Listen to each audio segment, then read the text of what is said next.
Cumanya ketika kami berada di Kahirah dan parking seketika, kami didatangi oleh seorang anak kecil yang berpaut pada kereta kami dan tidak lepaskan kereta kami apabila kami mahu beredar.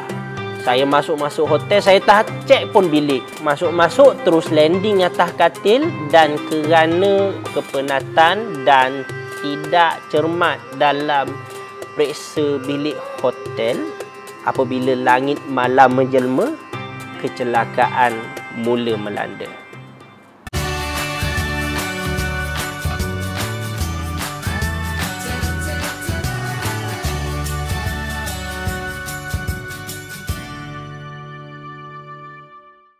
Kenapa saya katakan kecelakaan mula melanda apabila malam menjelma?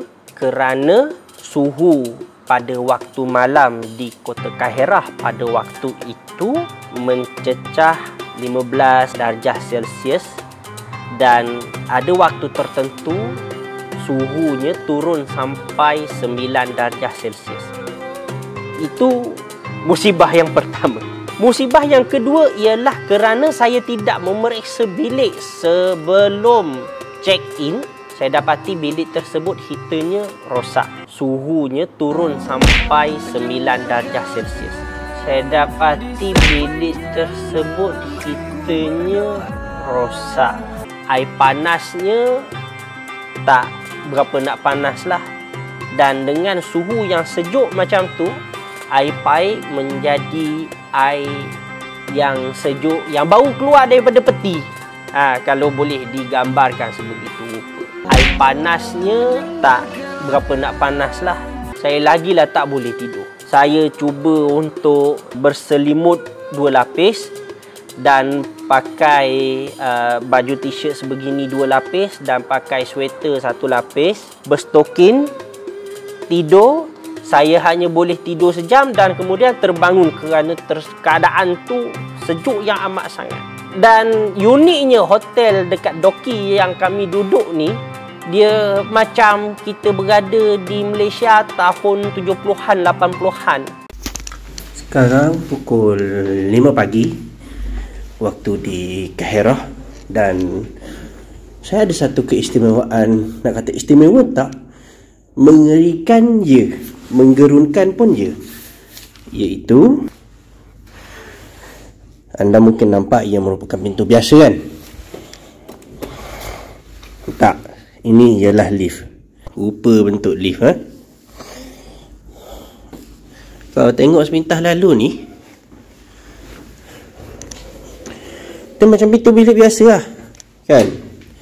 Okey, lift kita pun dah sampai. Tada! Dan bila tutup lift, lepas ini kita ke tingkat G. Yes, dan inilah liftnya.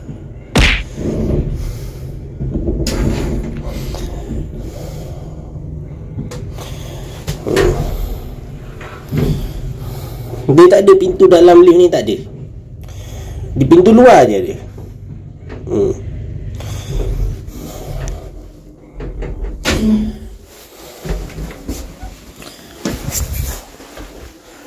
So inilah rupa liftnya. Nasib baiklah ada lobi yang boleh menghidangkan saya air panas. Cuma disebabkan tak cek hotel, satu lagi musibahnya ialah pada waktu tu saya tidak beli SIM card kerana di Yaman mungkin sudah makan masa seminggu. Jadi di Mesir ni mungkin sekadar transit sahaja. Hotel yang kami duduk tu, wifi hanya ada di lobi. Tak sampai pun dekat bilik yang kami duduk. Hotel yang kami duduk tu, wifi hanya ada di lobi. Tak sampai pun dekat bilik yang kami duduk. Bila datang je waktu pagi, kami terus check out kerana kami dimaklumkan bahawa permohonan visa kami untuk masuk ke Yaman telah diluluskan dan penerbangan kami dijadualkan pagi itu juga dalam sekitar jam 10 pagi waktu Mesir. Satu-satunya cara untuk sampai ke bumi Yaman sehingga hari ini adalah melalui Mesir, dan proses yang sangat panjang Allah dah mudahkan. Antara berita gembira yang baru saja pagi tadi kami terima adalah permit keselamatan kami dah pun keluar, dan insya-Allah kita akan masuk, dan kita sama-sama harap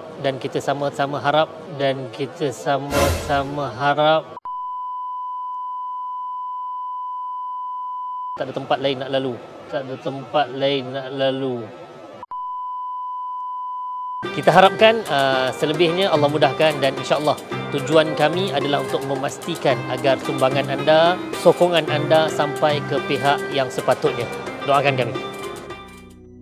Pada waktu itu, dari sudut sanubari yang paling dalam, agak berdebar jugalah kerana sudah lama saya tidak ke zon perang.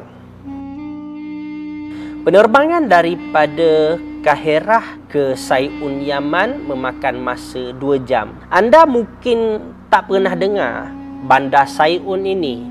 Perang yang berlaku di Yaman telah menyaksikan bahawa puak pemisah Houthi berjaya menawan Sana'a, iaitu ibu negara Yaman. Dan kerana keadaan yang tidak stabil, maka Sai'un dipilih sebagai lapangan terbang antarabangsa bidan terjun. Kenapa saya sebut sebagai bidan terjun? Kerana Sai'un ni sebenarnya bukan ibu negara, hanya sebuah negeri kecil.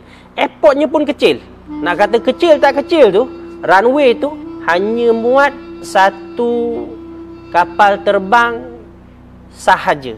Dan kapal terbang tu, pesawat tu ialah pesawat jenis seat 6 seat 2 baris. Kalau pesawat komersial yang besar, biasanya seat tu 3 baris lah, kiri, kanan, tengah. Tapi yang ni seat kiri, seat kanan sahaja. Saya difahamkan penerbangan ke Sai'un hanyalah 3 penerbangan dalam 1 hari sahaja. Kerana inilah kawasan, satu-satunya kawasan yang terselamat daripada isu perang.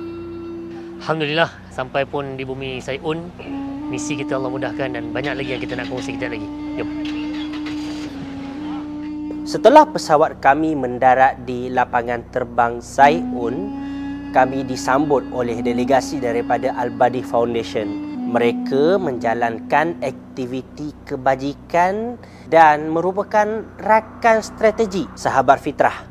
Untuk rekod, krisis di Yaman bermula pada tahun 2011 yang membawa kepada tercetusnya peperangan pada tahun 2014. Peperangan ini bermula apabila puak pemisah Houthi menyerang dan berjaya menawan Sana'a, ibu negara Yaman, dan seterusnya menawan beberapa negeri daerah yang lain secara berterusan. Sehingga kini, Yaman masih lagi dibendung dengan krisis kemanusiaan, khususnya krisis kewangan. Kadar inflasi di Yaman ini sangat teruk. Sebelum perang tercetus pada tahun 2014, kadar inflasi di Yaman ialah sebanyak 8.16%. Tetapi pada tahun 2012, kadar inflasi di Yaman meningkat kepada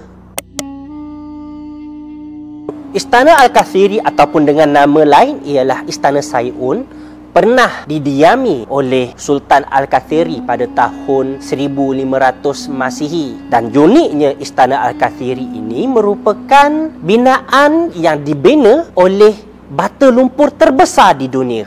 Uniknya, penternakan lebah untuk mendapatkan madu di Yaman ataupun di Hadramaut ini, mereka lakukan secara tradisional.